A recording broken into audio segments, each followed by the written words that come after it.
Deixa eu te perguntar uma coisa. Você já sentiu algo tão forte que não conseguiu explicar pra ninguém? Tipo, tu até tenta explicar, mas as palavras ficam pequenas demais? Eu acho que foi por isso que a poesia nasceu.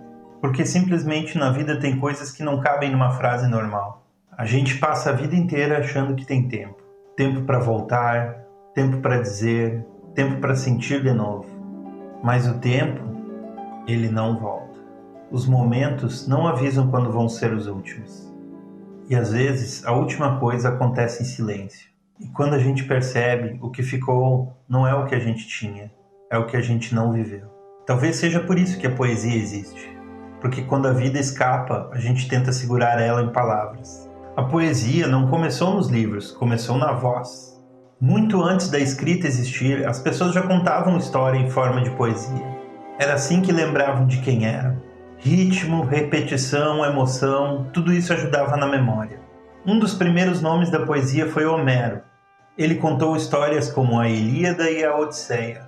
Mas olha só, essas histórias eram tão longas que ninguém lia, eles a decoravam. Ou seja, a poesia nasceu como memória viva. Na Idade Média, a poesia virou música. Os trovadores cantavam sobre o amor, mas não era um amor simples. Era distante, idealizado, muitas vezes impossível. Eles cantavam para alguém que não podiam ter. Depois vem o Renascimento e a poesia busca a perfeição. Forma, métrica, beleza, tudo muito calculado. Um dos grandes nomes aqui é William Shakespeare. Ele escrevia sonetos sobre o amor, mas também sobre o tempo, a morte, o envelhecimento. Ou seja, a forma era perfeita, mas o sentimento era humano. No romantismo tudo muda, aqui não tem mais controle, aqui tem sentimento. Dor, amor, intensidade. Lord Byron viveu intensamente e escrevia assim também. No Brasil, Álvares de Azevedo traz uma poesia cheia de melancolia, sonho e morte. Aqui a poesia vira quase um desabafo. Então vem o modernismo e quebra tudo.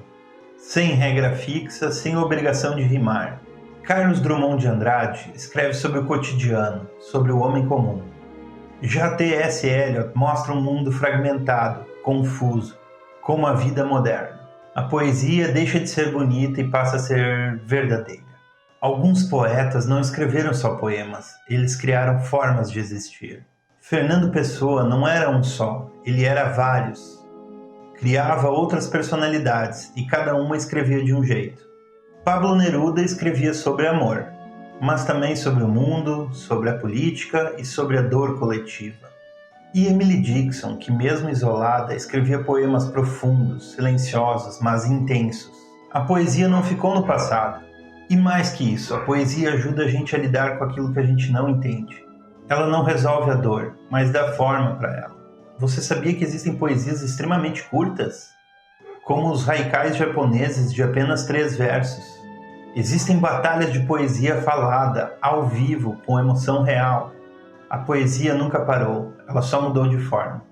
Se você quiser entrar de verdade nesse mundo, esses daqui não são só livros, são formas diferentes de entender a poesia. Os Lusíadas. Escolhi esse porque mostra a poesia como algo grandioso. Luís de Camões escreve sobre história, viagens, um povo inteiro. Aqui, poesia vira eternidade. Folhas de Relva. Esse é o oposto. Walt Whitman escreve livre, sem regras, mostrando que a poesia pode ser tão livre quanto o pensamento. O Guardador de Rebanhos.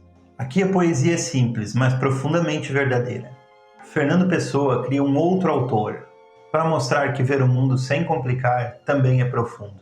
20 poemas de amor e uma canção desesperada. Esse é sentimento puro. Pablo Neruda escreve sobre o amor, mas com dor, saudade, intensidade. A Rosa do Povo. Aqui a poesia encontra o mundo real.